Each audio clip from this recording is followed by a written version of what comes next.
ओम शांति। आप लोग आरती में गाते हैं कि पार ब्रह्म परमेश्वर तुम सबके स्वामी।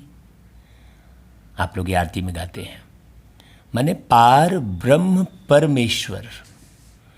एक है ईश्वर और एक है परमेश्वर। और पार ब्रह्म मतलब इस ब्रह्मांड से उस पार रहने वाले, है ना भाई।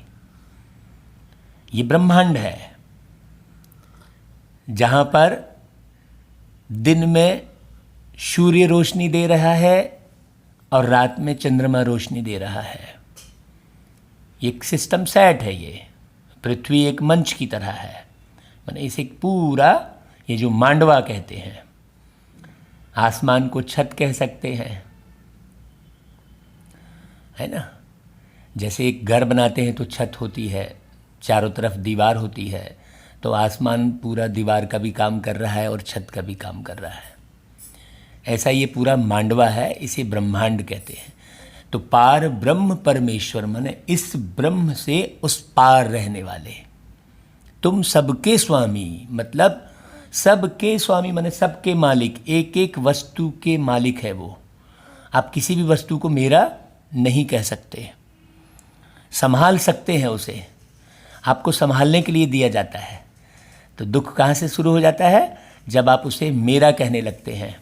तो वो चीज़ यदि आपसे गुम हो जाती है, वो व्यक्ति आपसे बिछुड़ जाता है, तो आपको दुख होता है।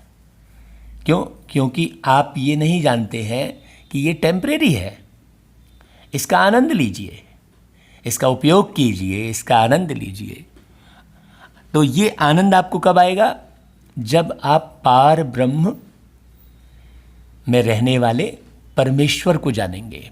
परमेश्वर और ईश्वर का अर्थ, ईश्वर मतलब इस स्वर को पहचानो। कौन से स्वर को पहचानो? अपने इस स्वर को पहचानो जो आप स्वर जमाने को दे रहे हैं, या किसी से बात करते समय आप एक स्वर का उपयोग कर रहे हैं ना। इस स्वर को पहचानो कि इसमें कितनी मिठास है, कितनी शांति है, कितनी सत्यता है, कितनी ईमानदारी है इस स्वर में। तो इस स्वर को आप कैसे पहचान पाएंगे? जब आप परमेश्वर को पहचानेंगे। मतलब वो एक ईश्वर है जो हमेशा परम स्वर ही हम सबके बीच में देता है। परम यानी श्रेष्ठ, ऊंचे से ऊंचा स्वर, माने हमेशा सत्य स्वर ही देता है। वो सत्य स्वर में ही बात करता है, इसलिए उन्हें सत्यम शिवम सुंदरम कहते हैं। तो ईश्वर को पहचानो और परमेश्वर को पहचानो। वो कहाँ रहते हैं? तो आप ही आरती में गा रहे हैं कि पार ब्रह्म परमेश्वर, फिर वो कण कण में रहने वाली बात ही नहीं है। स्पष्ट आरती में आप गा ही रहे हैं कि ब्रह्मांड से उस पार रहते हैं, ब्रह्मलोक में रहते हैं। इसलिए उनके लिए गीत भी बजा था कि ब्रह्मलोक का रहने वाला आया है देने को ज्ञान। तो वो जो है कब आता है? जब आप दुखी हो जाते हैं। भाई एक बाप नीचे कब झुकता है? जब बच्चा नीचे गिर जाता है। जब तक खेलता रहता है तब तक बाप दूर से देखकर खुश होता रहता है, और जैसे ही गिर जाता है, धूल से सन जाता है, तो बाप उसे उठाता है। वैसा ही पूरी सृष्टि में हम मनुष्य आत्माएं अपने स्वर को नहीं पहचानते, यानी ईश्वर को नहीं पहचानते। तो जब हम अपने स्वर को नहीं पहचानते तो फिर परमेश्वर आके हमारे स्वर सुधारता है, हमें असुर से सुर बनाता है। हम एक सुर में चलते नहीं है, असुरता आ जाती है। देखिए, सुर और असुर का भी बहुत गहरा अर्थ है। तो बाबा कहते हैं हम उन्हें, क्योंकि वो हमारे साथ संबंध बनाते हैं। तो आइए आज 2 जनवरी की प्यारे बाबा की वाणी सुनते हैं। भाई हमको तो वो पार ब्रह्म में रहने वाला परमात्मा इस धरती पर हमें मिल गया। तो इस बात की बहुत गहरी खुशी हो जाती है। परवाह उन्हीं की थी, कहाँ है भाई, कौन सुधारेगा इस सृष्टि को, इतना बिगड़ गया, सारे दुखी है। आपको कोई नज़र आ रहा है तो आप ही बता दो भाई हमको कि हाँ नहीं, ये व्यक्ति है जो इस सृष्टि को पूरा परिवर्तित कर लेगा। कौन है? कहते हैं, है कौन सारे जग से निराला, है कौन सारे जग से निराला, कोई निशानी बतलाओ बाला। ऐसा गीत सुना होगा। तो जग से निराला आएगा धरती पर तो निराली बात ही करेगा ना। इसलिए उनके लिए कहते हैं, हे प्रभु तेरी गत मत न्यारी। प्रभु का अर्थ होता है इस भू पर सत्य प्रेम की स्थापना करने वाला, प्रभु का अर्थ होता है। ईश्वर का अर्थ होता है आपके इस स्वर को सुधारने वाला। हाँ, है ना भाई। परमात्मा का अर्थ होता है पांच तत्व से परे रहने वाली आत्मा। परमात्मा का अर्थ होता है कि आत्माओं को परम ज्ञान बताने वाला। बड़ी गहन गंभीर बातें हैं, इसे कोई बारीकी से ध्यान देता नहीं है। तो चलो भाई, आज हम 2 जनवरी 2021 की वाणी सुनते हैं। बाबा कहते हैं, मीठे बच्चे, बाप की श्रीमत का रिगार्ड रखना, माना मुरली कभी भी मिस नहीं करना। और मुरली कभी मिस नहीं करना मतलब आप ऐसा नहीं है कि मीठे बच्चे सुन लिए, प्रश्न सुन लिए, उत्तर सुन लिए और फिर नीचे सार और वरदान सुन लिए। मिस नहीं करना माने पूरी मुरली बहुत इत्मीनान से, बहुत ध्यान से, पूरा समय देकर सुनना। हाँ, ऐसा नहीं कि अभी थोड़ा सुन लिए फिर बाद में सुन लेंगे, अभी तो ये काम है, अभी वो काम है, नहीं। रिगार्ड तभी कहलाएगा बाप का है जब आप पूरी मुरली बहुत अटेंशन से स्वयं को निहारते हुए सुनेंगे। दूसरा रिगार्ड कब कहलाएगा? केवल सुनेंगे नहीं, बाबा की हर आज्ञा का पालन करना। तो बाबा क्या बोलते हैं, मीठे बच्चे, बाप की श्रीमत है, रिगार्ड रखना, माना मुरली कभी भी मिस नहीं करना, हर आज्ञा का पालन करना। देखो आप हर आज्ञा का पालन कर रहे हो कि नहीं। कहते हैं कि भगवान की मर्जी के बिना पत्ता नहीं हिलता, तो कभी ना कभी तो धरती पे आके भगवान अपनी मर्जी बताएगा ना, है? एक तरफ तो कहते हैं भगवान की मर्जी के बिना पत्ता नहीं हिलता, तो क्या उनकी मर्जी का पता है आपको कि वो क्या चाहते हैं? तो पता ही नहीं है तो पत्ता नहीं हिलने वाली बात ही नहीं है। उनकी मर्जी का पता ही नहीं है आपको कि वो क्या बोलते हैं, आकर बोलते हैं ना। ऐसा थोड़ी कि वो दुख पा रहे हैं, जंगल जंगल घूम रहे हैं कि इसकी मटकी फोड़ रहे हैं, उसकी मटकी फोड़ रहे हैं, कि हाय हाय कर रहे हैं सीना पीट के, कि सूली पे लटक रहे हैं। ऐसा तो कुछ है नहीं भाई। परमात्मा ये सब क्यों वो करेंगे, सोचने की बात है? तो उनकी मर्जी का पता ही नहीं है। अरे भाई वो तो निराले हैं, न्यारे हैं, हमको ऐसी बातें सिखाते हैं जिससे हम सद्गति को पाते हैं, हमारे पाप कर्म धुल जाते हैं जन्म जन्मांतर के। तो इसलिए इस मुरली को बहुत बारीकी से ध्यान देकर हर एक आत्मा को सुनना चाहिए। फिर बाबा प्रश्न करते हैं, निर्विकारी बनने के लिए आप बच्चों को कौन सी मेहनत जरूर करनी है? फिर बाबा प्रश्न करते हैं, अगर तुम बच्चों से कोई पूछे राजी खुशी हो तो तुम्हें कौन सा जवाब फलक से देना चाहिए भाई? हाँ, उत्तर बोलो। परवाह थी पार ब्रह्म में रहने वाले की, वह मिल गया, बाकी क्या चाहिए? हाँ, पाना था सो पा लिया, सब कुछ पा लिया है हमने, सब कुछ पा लिया है हमने, अब पाना कुछ बाकी नहीं, अब पाना कुछ बाकी नहीं। हर एक प्यास बुझी है मन की,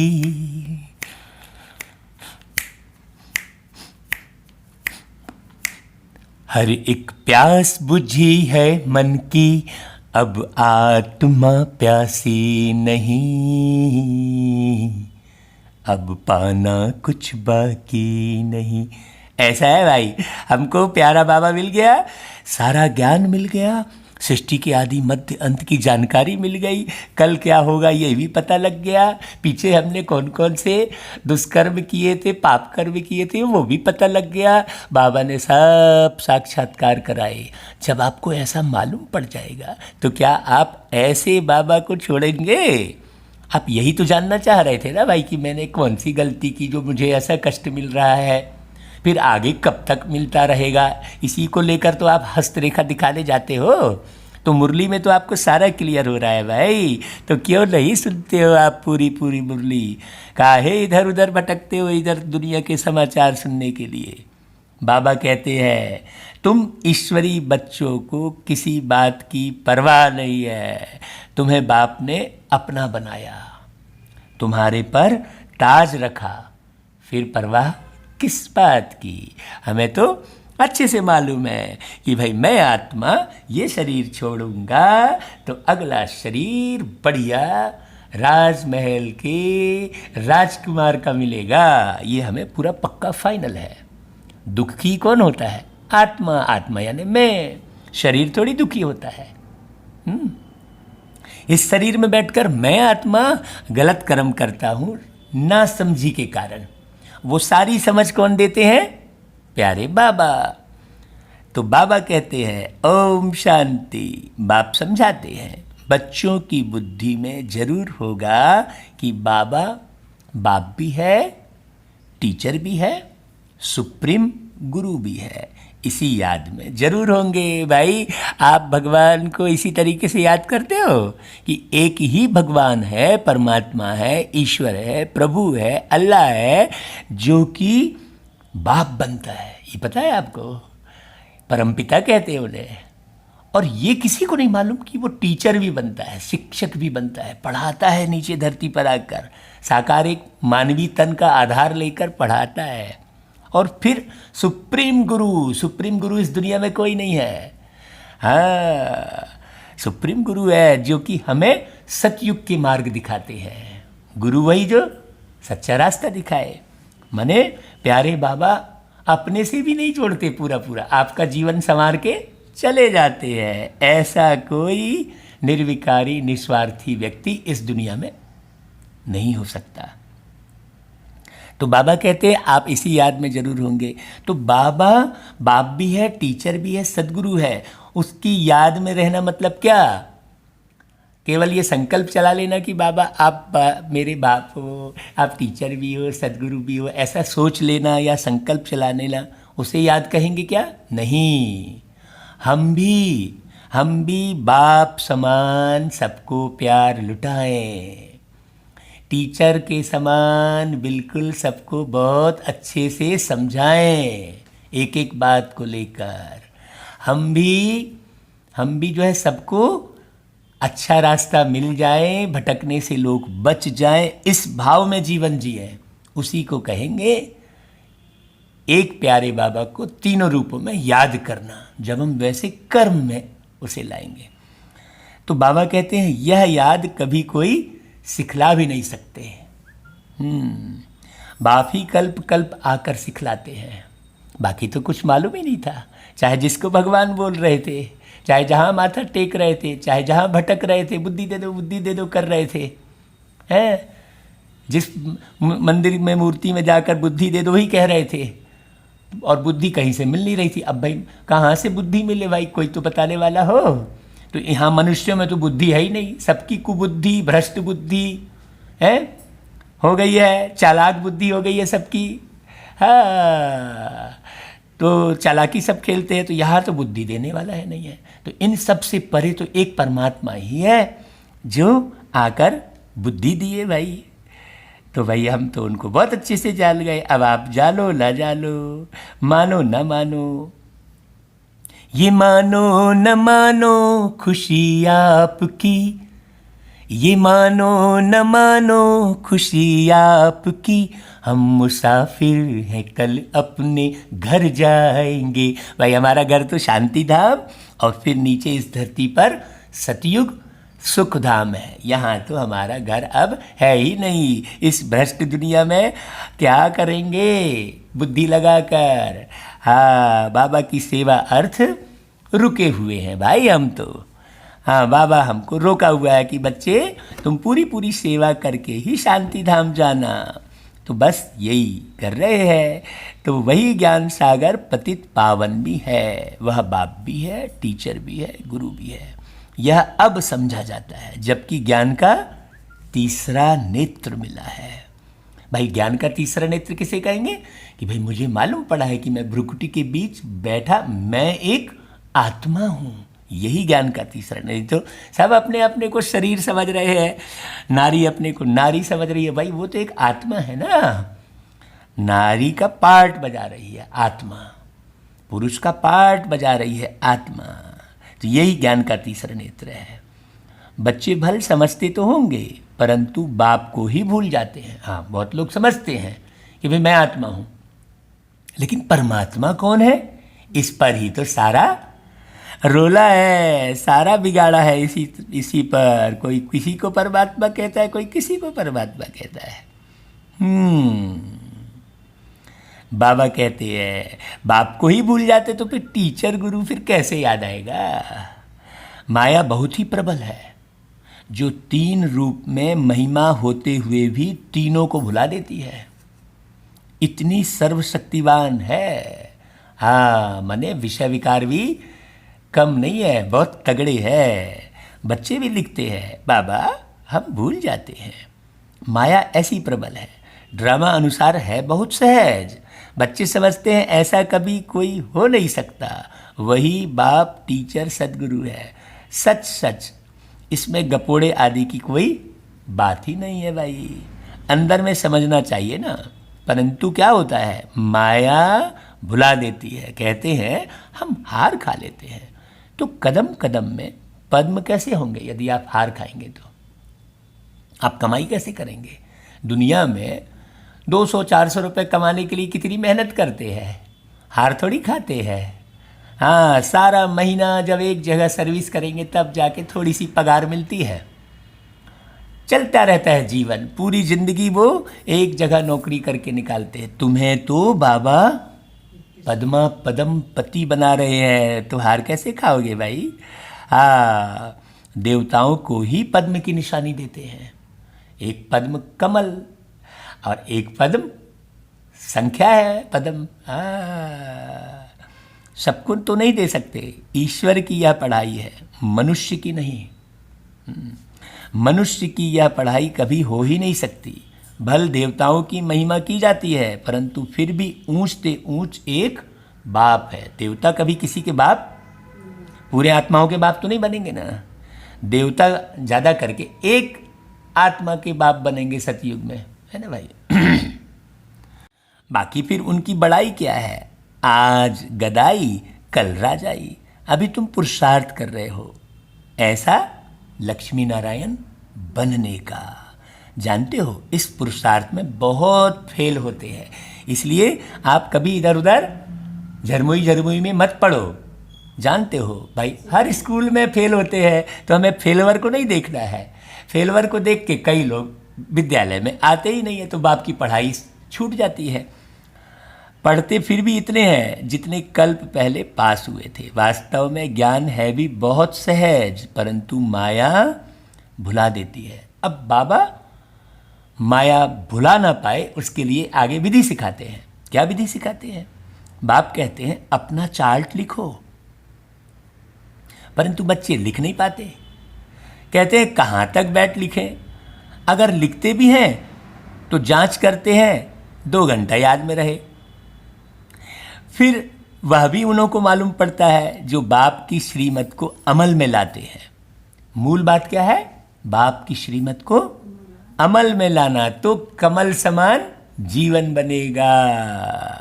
हाँ, बाप तो समझेंगे इन विचारों को लज्जा आती होगी। कोई गफलत कर देगा तो नैन भी नहीं मिला पाएगा, दुनिया में भी है।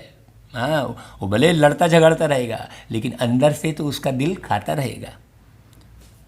बाबा कहते हैं भाई लज्जा आती है नहीं तो श्रीमत तो अमल में लानी चाहिए, परंतु 2% मुश्किल चार्ट लिखते हैं बाबा। देखो रिजल्ट बता रहे हैं। अब देखो उस 2% में आप हो कि नहीं भाई? हाँ चेक करो, आप चार्ट रखते हो, आप बाबा की कितनी याद रही देखते हो। नहीं तो माया ऐसा चक्री घुमाती है कि दुनिया में ही नज़र चली जाती है, रुक जाती है। हाँ, नज़र अगर गलत जगह पर रुकी तो जर अर्थात धन नहीं मिलेगा। हाँ, धनवान कभी नहीं बन पाएंगे। अभी बहुत सारे लोग गरीब हैं, भीख मांगते इसीलिए क्योंकि उन्होंने नज़र खराब की, तो जर से जर यानी धन दूर हो गए। इसलिए बाबा अंदर की नज़र को सुधारते हैं बहुत बारीकी से बात करके। हाँ, बाबा कहता है बच्चों को श्रीमत का इतना रिगार्ड नहीं है, मुरली मिलते हुए भी पढ़ते नहीं है। अब आप लोग कमेंट करिए भाई, कौन कौन पूरी पूरी मुरली सुनता है और दूसरों को भी सुनाने की मेहनत करता है।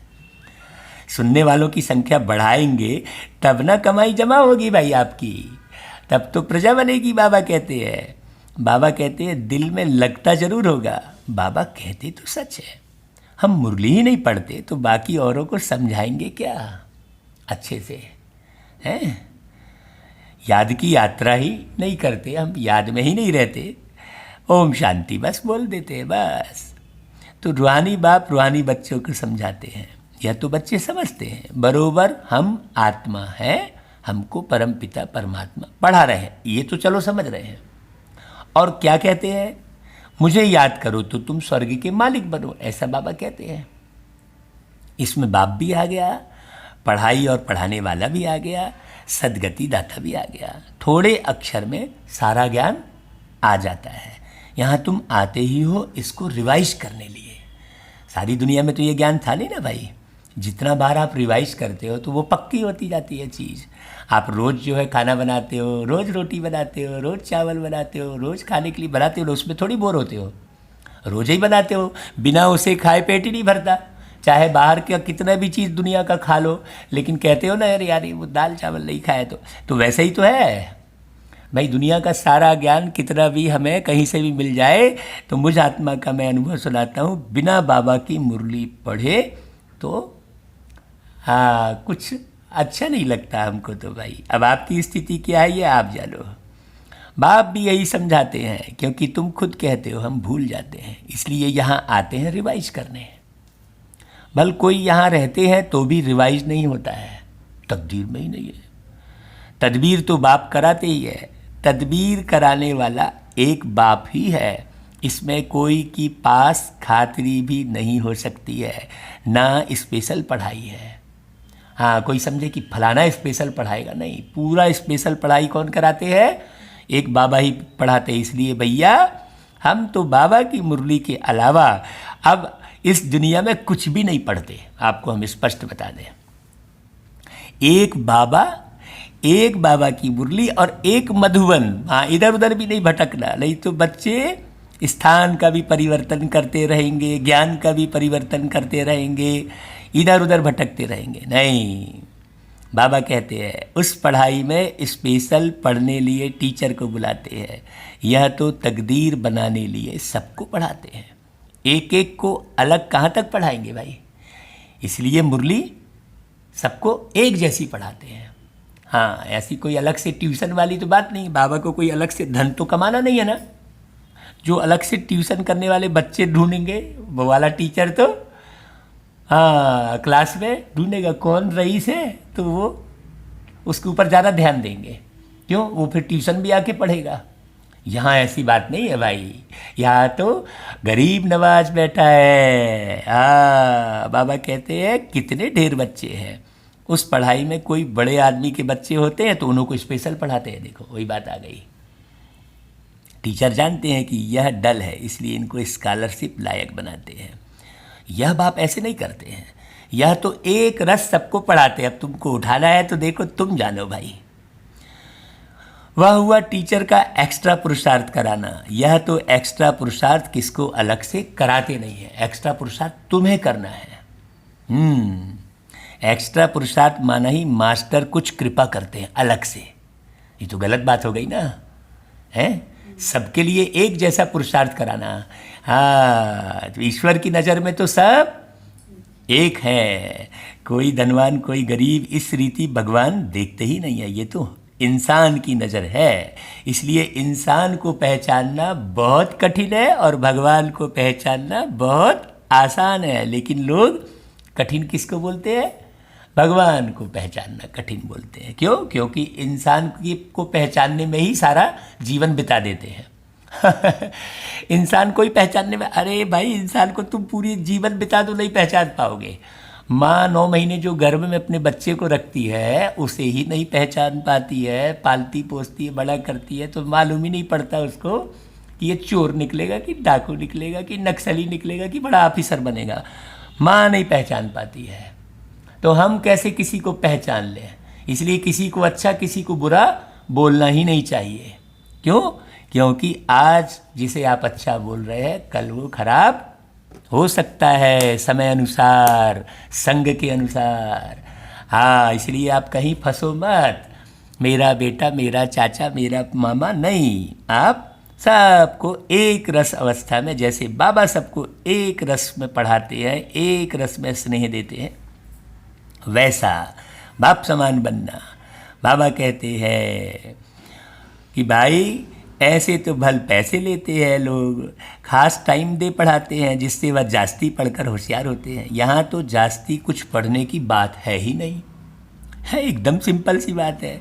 इनकी तो बात ही नहीं है, एक ही महामंत्र देते हैं, मन मना भाव। बस अपने मन को ही जांच करते रहो और अपने मन को प्रभु में लगा लो तुम, जीवन को दिव्य बना लो तुम। अभी नया गीत ये रिकॉर्ड हो रहा है भाई, आपको सुनाई देगा।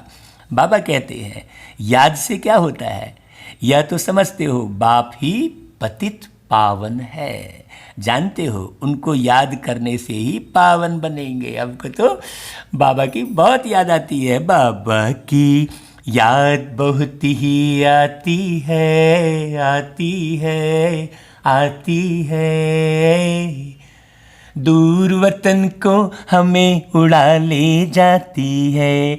भाई बाबा ने सारा इंतजाम कर दिया, नए वर्ष में नए गीतों की सौगात आप सबको मिलने वाली है। नए नए गीत आपको सुनने मिलेंगे। आप नए गीतों को अर्थ सहित समझकर उन गीतों के माध्यम से मेरे मीठे मीठे प्यारे प्यारे बाबा को बहुत प्यार से बहुत ज़्यादा याद करना, सारा दिन और सारी रात याद करना। बाबा कहते हैं अब तुम बच्चों को ज्ञान है, जितना याद करेंगे उतना पावन बनेंगे, कम याद करेंगे तो कम पावन बनेंगे। यह तुम बच्चों के पुरुषार्थ पर है। हाँ, यहाँ तो बात है बाबा को याद करने की। इतना मीठा बाबा, इतना प्यारा बाबा फिर दोबारा नहीं मिलेगा। बेहद के बाप को याद करने से हमको यह लक्ष्मी नारायण बन जाना है, ऐसा हमें पता लगा है भाई। हाँ, उन्हों की महिमा तो हर एक जानते हैं, कहते भी हैं आप पुण्य आत्मा हो, हम पाप आत्मा हैं। भाई मंदिर में जाकर कहते हैं। हाँ, ढेर मंदिर बने हुए हैं लक्ष्मी नारायण के, लेकिन वाह वाह समझते ही नहीं है। वहाँ सब क्या करने जाते हैं? दर्शन से फ़ायदा तो कुछ भी नहीं, मूर्ति देख के आ गए, समझे तो कुछ नहीं। भाई ऐसा बनना भी पड़ता है, ये तो किसी को नहीं मालूम, ये तो बाबा ही आके बताते हैं। एक दो को देख कर चले जाते हैं, भाई वो गया चलो हम भी चलते हैं दर्शन, एक मनोरंजन जैसा हो गया है। इससे क्या होगा? कुछ भी नहीं, बस दर्शन करने जाते हैं, चलो फलाना यात्रा पर जाता है, चलो हम भी चलते हैं। अरे भाई है तो एक पिकनिक जैसा कर लेते हैं। इससे जन्म जन्मांतर के न तो पाप भस्म होते हैं, न तो आगे जन्म की कोई कमाई होती है, कुछ भी नहीं। तुम बच्चों ने भी यात्राएं बहुत की है, बाबा कहता है। देखो बाबा को सब मालूम है, भाई। हाँ, अभी तो भाई ज्ञान में चलते हुए बाबा ने मुझे सारे तीर्थ करा दिए। तो मैं कहता हूँ वो मेरा बच्चा भी है, देखो बच्चे के रूप में भी। जैसे एक बच्चा अपने बाप को तीर्थ कराता है ना, तो मुझे तो बाबा ने सारा देश सब जगह घुमा दिया। जिसे आप 4 धाम कहते हो, हमारा तो वो यूं ही हो गया, बिना खर्चे। केवल ज्ञान हासिल किया, देखो सब कुछ तो पाया। लोग जो है बड़ी बड़ी महंगी महंगी गाड़ी खरीदने के लिए ना जाने कितना मरते कुटते रहते हैं। खूब धन जमा करेंगे, बेईमानी करेंगे, बेईमानी करके फिर बड़ी बड़ी चीज़ें इकट्ठी करने की कोशिश करेंगे। हमें तो भैया सब सुख बाबा ने यहाँ के भी दिए। जब यहाँ का वर्तमान में हमने सारे सुख पाए, तो जैसा वर्तमान वैसा भविष्य होगा ही। बाबा ने कहा भाई तुमने भी यात्राएं की है, जैसे और त्यौहार मनाते हैं वैसे यात्रा भी एक त्यौहार जैसा ही समझते हैं। अभी तुम याद की यात्रा भी एक त्यौहार समझते हो। हाँ, खुशी से बाबा को याद करना। तुम याद की यात्रा में रहते हो, अक्षर ही एक है, मन मना भाव। यह तुम्हारी यात्रा अनादि है। इसमें तो कोई पैसे नहीं लगते याद की यात्रा में भाई, ना कोई थकान लगती है। अंदर अंदर मन ही मन बाबा को याद करना है, बुद्धि से समझकर। बाबा कहते हैं वह यात्रा हम अनादि करते आए हैं, परंतु तुम अभी ज्ञान सहित कहते हो हम कल्प कल्प यह यात्रा करते हैं। बाप ही आकर यह यात्रा सिखलाते हैं, अंतर जगत की यात्रा। वह 4 धाम की यात्रा तो आप जन्म बाय जन्म करते हो भाई। जब जन्म लिए, फिर बूढ़ा हुए, फिर वही यात्रा किए। हाँ, फिर 4 धाम जाएंगे, है, फिर शरीर छोड़ दिए, फिर नए जगह में जन्म लेंगे, फिर वही परिपाटी चल रही है। तो वो तो भाई तुम जन्म बाय जन्म करते हो। यह तो बेहद का बाप कहते हैं मुझे याद करो तो तुम पावन बन जाएंगे। भाई किसी स्थान पर पानी डालने से आप थोड़ी पावन बन जाओगे। या तो खुद को पानी डालोगे तो पावन नहीं बनोगे, या तो किसी मूर्ति में पानी डालोगे तो भी पावन नहीं बनोगे। भाई ये तो बुद्धि को ज्ञान रूपी जल देना है। शुद्ध ज्ञान, पवित्र ज्ञान, सत्य ज्ञान। हाँ, बाकी तो दुनिया में ज्ञान बघारने वाले बहुत हैं। हाँ, वो खुद ही कुछ नहीं कर पाते हैं।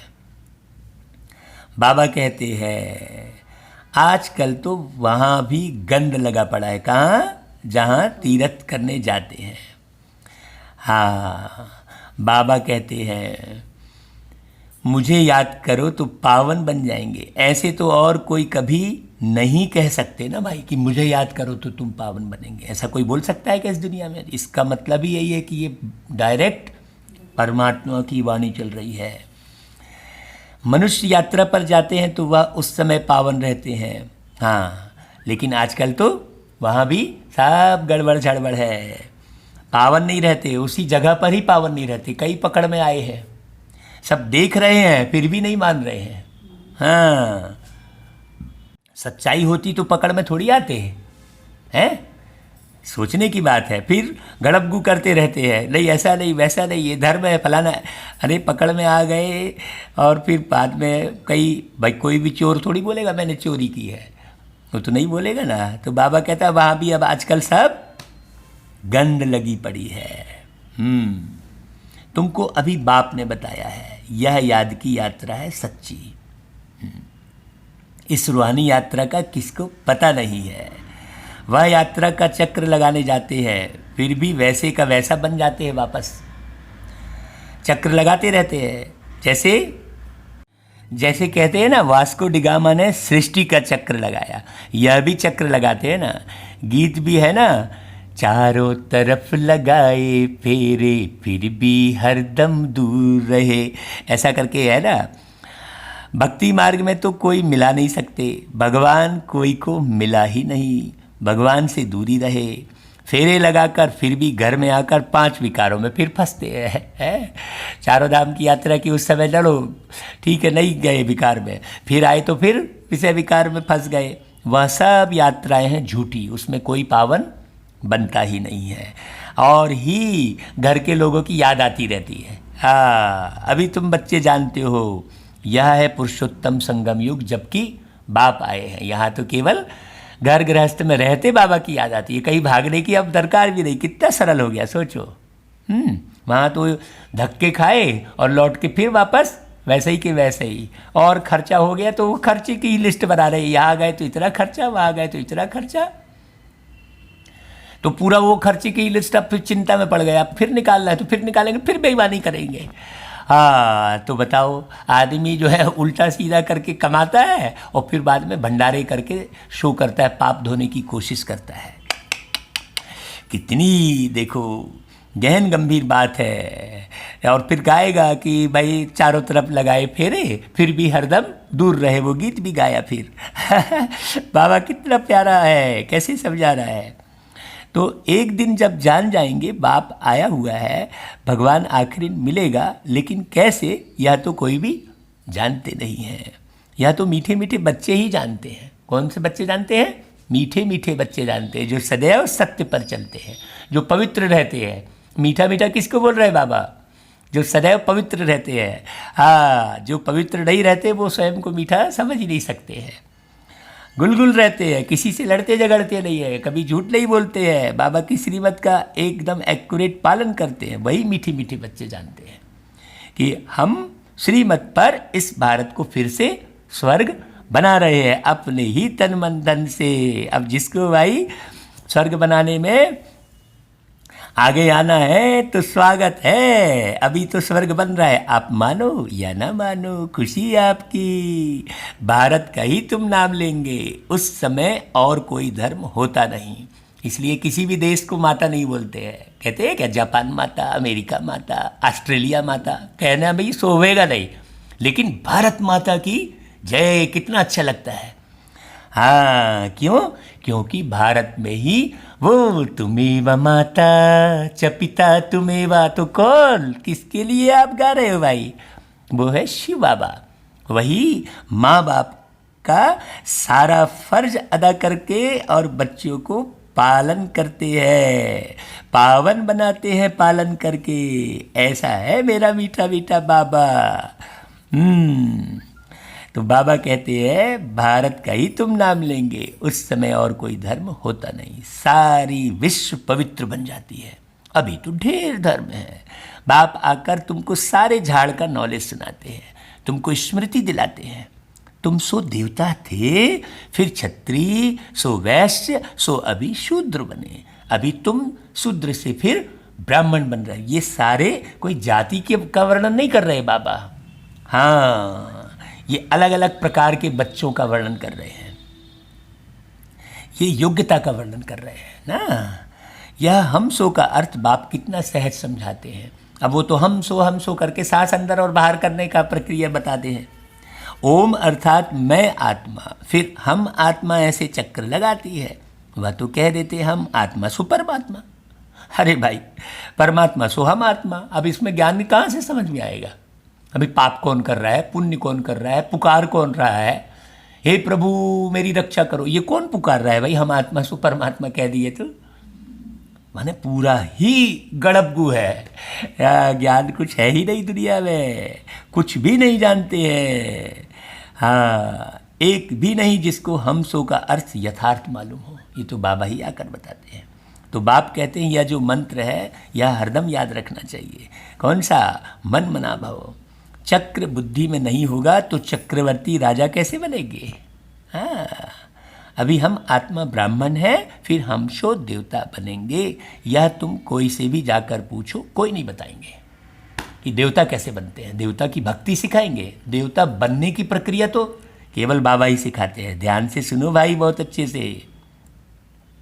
वह तो 84 का अर्थ भी नहीं समझते, 84 लाख योनि बोल देंगे। हाँ, जबकि भाई है लख 84 भरम गमायो, बड़े भाग्य मानुष तन पायो, ऐसा कहते हैं। तो लख 84 का मतलब होता है लख यानी परखना, देखना। ऐसा नहीं कि 84 लाख हो गया। लख को लाख कैसे बोल देंगे भाई? हाँ, 84 जन्मों की कहानी तो बाबा ही आकर बताते हैं। भारत का उत्थान और पतन गाया हुआ है, यह ठीक है। सतो प्रधान, फिर सतो, फिर रजो, तमो। सूर्यवंशी, चंद्रवंशी, वैश्यवंशी, शूद्रवंशी। अभी तुम बच्चों को सब मालूम पड़ गया है, तो कितनी खुशी। बीज रूप बाप को ही ज्ञान का सागर कहा जाता है। भाई उस बीज में भी झाड़ समाया हुआ है ना, तो इस चैतन्य बीज, हाँ वो कौन है? हाँ, बड़ी समझने की बात है। बाबा कहते हैं बीज रूप बाप को ही ज्ञान का सागर कहा जाता है।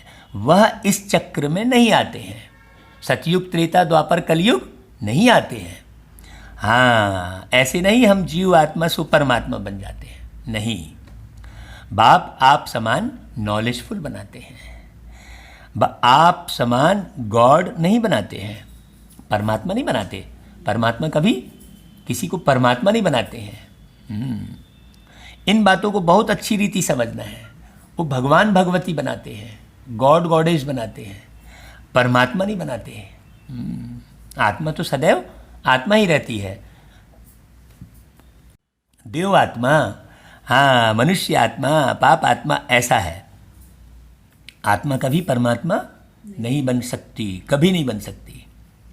इन बातों को बहुत अच्छी रीति समझना है, तब बुद्धि में चक्र चल सकता है, जिसका नाम स्वदर्शन चक्र रखा है। स्वदर्शन चक्र माने स्वयं के दर्शन करो कि तुम कब कब कैसे कैसे जन्म लिए, क्या क्या थे। तुम बुद्धि से समझ सकते हो हम कैसे इस 84 के चक्र में आते हैं। इसमें सब आ जाता है, समय भी आता है, वर्ण भी आ जाते हैं, वंशावली भी आ जाती है सारी। अब वो लोग तो बैठ वंशावली बनाते हैं ना भाई हमारा परिवार के ये दादा, फिर उसके ऊपर परदादा, फिर आजा, ऐसा पूरा झाड़ बनाते हैं ना। तो ये तो पूरी सर्वात्माओं का झाड़ कौन बनाएगा? एक सर्वात्माओं का बाप ही बनाएगा। अब तुम बच्चों की बुद्धि में यह सारा ज्ञान होना चाहिए। नॉलेज से ही उच्च पद मिलता है, नॉलेज होगी तो औरों को भी देंगे।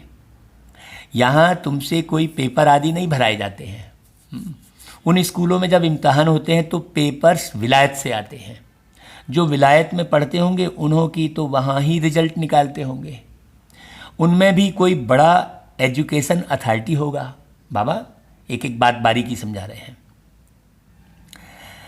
जो जांच करते होंगे पेपर्स की, तुम्हारे पेपर्स की जांच कौन करेंगे भाई? बाबा कहता है तुम खुद ही करेंगे। खुद को जो चाहो सो बनाओ, पुरुषार्थ से जो चाहे सो पद बाप से ले लो। प्रदर्शनी आदि में बच्चे पूछते हैं ना क्या बनेंगे? देवता बनेंगे, बैरिस्टर बनेंगे, क्या बनेंगे? जितना बाप को याद करेंगे, सर्विस करेंगे, उतना फल मिलेगा। जो अच्छी रीति बाप को याद करते हैं वह समझते हैं हमको सर्विस भी करनी है। तो बाबा कहते हैं प्रजा बनानी है ना, यह राजधानी स्थापन हो रही है, इस बात को अच्छे से समझना। तो उसमें सब चाहिए, वहाँ वजीर तो होते नहीं, वजीर की दरकार ही नहीं रहती है भाई। क्यों? क्योंकि तुमको बाबा इतना अक्ल यहीं से दे देते हैं। वजीर की दरकार नहीं उनको रहती। जिसको अक्ल कम होता है तुमको वहाँ राय की दरकार रहती ही नहीं है। वजीर की दरकार किसको होती है? जिनको अक्ल कम होता है। यहाँ तो बाबा पूरा अक्लमंद बना देते हैं। तो बाबा के पास राय लेने आते हैं, स्थूल बातों की राय लेते हैं। पैसे का क्या करे, धंधा कैसे करे। बाबा कहते हैं यह दुनियावी बातें बाप के पास नहीं ले आओ। हाँ, बहुत सारे बच्चे स्थूल बातें करेंगे।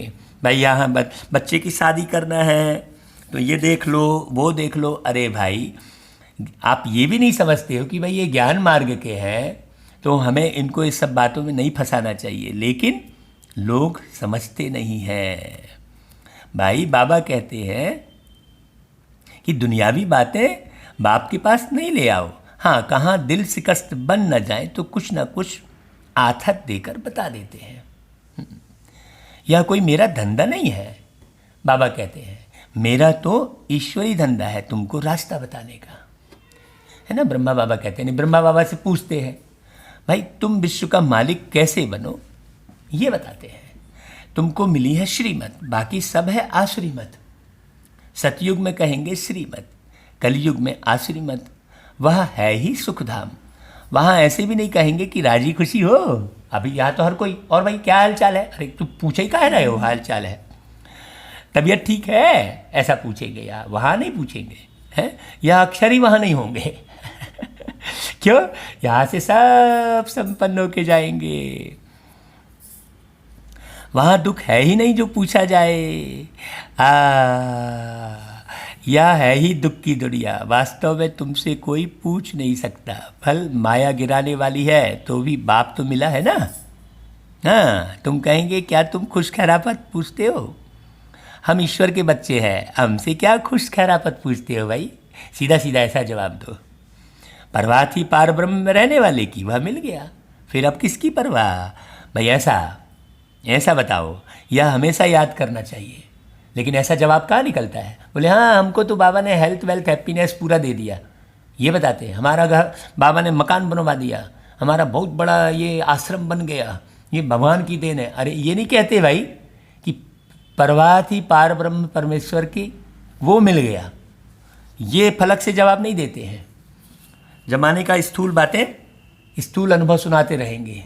नहीं, ये बाबा याद नहीं रहता है तो ये जवाब नहीं निकलता। हाँ, तो बाबा कहते हैं हम किसके बच्चे हैं, यह हमेशा याद रहना चाहिए। यह भी बुद्धि में ज्ञान है कि जब हम पावन बन जाएंगे तो फिर लड़ाई शुरू हो जाएगी। अब सोचो, मतलब दुनिया में विनाश कब शुरू होगा? जब हम पावन बनेंगे। तो जब भी तुमसे कोई पूछे कि तुम खुश राजी हो, तो बोलो हम तो सदैव खुश राजी हैं। बीमार भी हो तो भी बाप की याद में हो, तुम स्वर्ग से भी जास्ती यहाँ खुश राजी हो। हाँ देखो, जबकि स्वर्ग की बादशाही देने वाला बाप मिला है तो आनंद है ना भाई। जो हमको इतना लायक बनाते हैं तो हमको क्या परवाह रखी है भाई? ईश्वर के बच्चों को क्या परवाह? वहाँ देवताओं को भी परवाह नहीं, देवताओं के ऊपर तो है ईश्वर, तो ईश्वर के बच्चों को क्या परवाह हो सकती है? बाबा हमको पढ़ाते हैं, बाबा हमारा टीचर है, सदगुरु है, बाबा हमारे ऊपर ताज रख रहे हैं, हम ताजधारी बन रहे हैं। तुम जानते हो हमको विश्व का ताज कैसे मिलता है। बाप जो है अपने ऊपर ताज नहीं रखते है ना भाई, बच्चों के ऊपर रखते हैं। यह भी तुम जानते हो, सतयुग में बाप अपना ताज अपने बच्चों पर रखते हैं। इसलिए लोग नारायण को भगवान, कृष्ण को भगवान कहने लगते हैं, लेकिन किसने रखा ये ताज ये नहीं मालूम किसी को। जिसको अंग्रेजी में कहते हैं क्राउन प्रिंस। यहाँ जब तक बाप का ताज बच्चे को मिले तब तक बच्चे को उत्कंठा रहेगी। हाँ भाई, हमको तो बहुत रहती है कि भाई हमको जो है ताज मिले, ऐसा उत्कंठा रहेगी। और दुनिया में क्या रहेगा? दुनिया में क्या करेंगे? दुनिया में ये सोचेंगे कहाँ बाप मरे है, कहाँ बाप मरे तो ताज हमारे सिर पर आवे। उसकी कहानी भी है ना भाई। ये बच्चा जो है इंतजार कर रहा था कि ये कब मेरे को, और वो राजा बूढ़ा भी हो गया तो भी बच्चे को रास्ते लग नहीं दे रहा है, तो वो उसके मन में यही ख्यालात आता है। वो कहानी हमने कहानी की श्रृंखला में यूट्यूब पर सुनाई है, आप उसे अच्छे से सुनना। हाँ, बहुत अच्छी कहानी है, ये पॉइंट आपको पूरी क्लियर समझ में आ जाएगी। हाँ, वो उसका नाम है नर्तकी की कहानी। नर्तकी सारी सिखाती है। यहाँ पर नर्तकी सबको नाच नचाता फिर भी नजर नहीं वो आता, ऐसी दुनिया को बनाने वाला कौन है? वही राम है, घनश्याम है, ऐसा गाते हैं, है ना भाई। लेकिन वही राम बनाता है और वही घनश्याम बनाता है ये नहीं मालूम है। वो शिव है जो राम बनाता है धरती पर आकर, घनश्याम बनाता है। हाँ, घनघोर अंधेरे को मिटाता है, कालकपन को आत्मा से हटाता है, घनश्याम बनाता है। बहुत प्यारी बात है भाई। तो बाबा कहते हैं कि भाई कहाँ बाप मरे तो ताज हमारे सिर पर आए, ऐसा लोग दुनिया में सोचते हैं। आश होगी प्रिंस से महाराजा बनूं, वहाँ तो ऐसी कोई बात होती ही नहीं। अपने समय पर कायदे अनुसार बाप बच्चों को ताज देकर फिर किनारा कर लेते हैं। यहाँ तो लटके पड़े रहते हैं, बच्चों को देते ही नहीं है। वहाँ वानप्रस्थ की चर्चा होती ही नहीं है। हाँ, बच्चों को महल आदि बनाकर देते हैं, आशाएं सब पूरी हो जाती है। तुम समझ सकते हो सतयुग में सुख ही सुख है, कोई खींचातानी नहीं है। यहाँ तो हर बात में खींचातानी है भाई। हाँ, प्रैक्टिकल में सब सुख तब पाएंगे जब वहाँ जाएंगे ना। ऐसा थोड़ी बात ही बात है, बाबा प्रैक्टिकल में निर्माण कर रहे हैं भाई, वह तो तुम ही जानो स्वर्ग में क्या होगा, एक शरीर छोड़ फिर कहाँ जाएंगे। अभी तुम्हें प्रैक्टिकल में बाप पढ़ा रहे हैं, तुम जानते हो हम सच सच स्वर्ग में जाएंगे।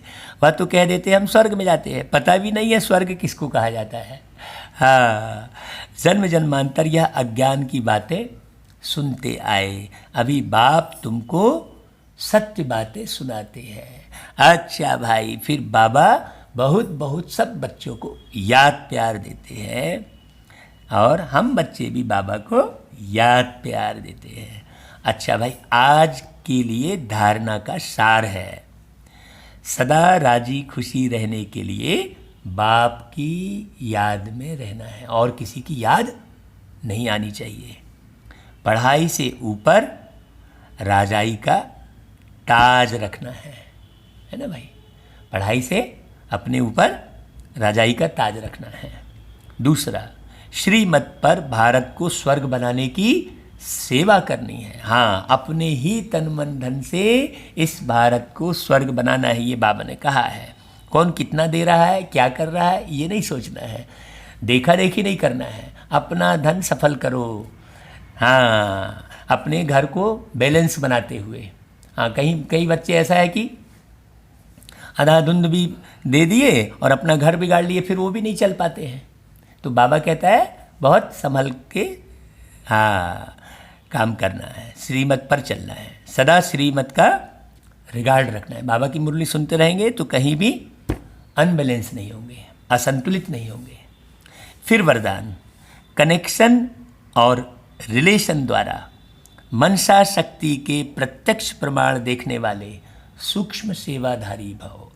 बहुत प्यारी बात है।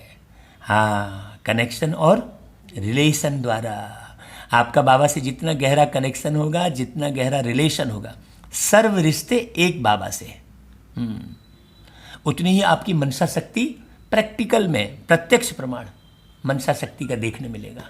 कहीं भी बैठे रहोगे तो लोगों को अनुभव होगा। ऐसे सूक्ष्म सेवाधारी भाव। हाँ, ऐसा नहीं संकल्प ही चला रहे हैं बस बैठ के, बन नहीं रहे हैं वैसा। तो बाबा कहते हैं जैसे वाणी की शक्ति व कर्म की शक्ति का प्रत्यक्ष प्रमाण दिखाई देता है, वैसे सबसे पावरफुल साइलेंस शक्ति का प्रत्यक्ष प्रमाण देखने के लिए बाप दादा के साथ निरंतर क्लियर कनेक्शन और रिलेशन हो, इसे ही योग बल कहा जाता है। साइलेंस की शक्ति मतलब चुप हो गए नहीं। हाँ, अंदर कोई चाह नहीं है, आह नहीं है, हाँ कोई भटकने वाली राह नहीं है अंदर में। हमने राह भी पा ली है ना भाई, है ना, हमने अपनी सब चाह भी पूरी कर ली है, अभी कोई आह भी नहीं बची है। ऐसी साइलेंस की अवस्था, ऐसा चुप हो गए और रिजर्व हो गए, वीआईपी बन गए। अब किसी से हमको बात ही नहीं करना है, अब हमको कुछ भी व्हाट्सएप भी यूज नहीं करना है, फेसबुक भी नहीं, वो ऐसा नहीं कह रहे हैं। मिलना जुलना सबसे है, बात सबसे करना है। ऐसे अंतर्मुक्ता की गुफा का मतलब क्या हुआ? अंतर्मुक्ता की गुफा का मतलब ये हुआ कि हमारे अंदर जरा भी कोई व्यर्थ निगेटिव ना हो, ये ऐसा है वो वैसा ना हो, उसे ही शांति कहेंगे। ऐसा नहीं है कि हम बातें करना लोगों से बंद कर दिए, नहीं, उसे योग बल नहीं कहेंगे, वो खाली शोबाजी कहलाएगी। ऐसी योग बल जो है, जो बाबा की निरंतर याद रहे, क्लियर कनेक्शन रहे, रिलेशन हो बाबा से, ऐसी योग बल वाली आत्माएं स्थूल में रहने वाली, दूर रहने वाली आत्मा को सम्मुख का अनुभव करा सकती है, जिनका सदैव बाबा से कनेक्शन हो। आत्माओं का आह्वान कर उन्हें परिवर्तन कर सकती है। हाँ, यही सूक्ष्म सेवा है। इसके लिए एकाग्रता की शक्ति को बढ़ाओ। एकाग्रता मतलब एक की याद में रहना, हमेशा एक प्यारे बाबा की याद में रहना ही एकाग्रता कहलाएगी। अच्छा भाई, फिर स्लोगन, अपने सर्व खजानों को सफल करने वाले ही महादानी आत्मा हैं। अपने सर्व खजाने कौन कौन से? अपने संकल्पों का खजाना, समय का खजाना, एक एक सेकंड को मैनेज करना। हाँ, बाबा की याद का खजाना, ज्ञान का खजाना, अंदर के साइलेंस का खजाना, शांति का खजाना, है ना भाई, खुशियों का खजाना, ऐसे बहुत सारे खजाने हैं। तो अपने सर्व खजानों को सफल करो, अपनी खुशी सब में बांटो। कौन सी खुशी भाई? पार ब्रह्म परमेश्वर के मिल जाने की खुशी। अच्छा भाई, ओम शांति।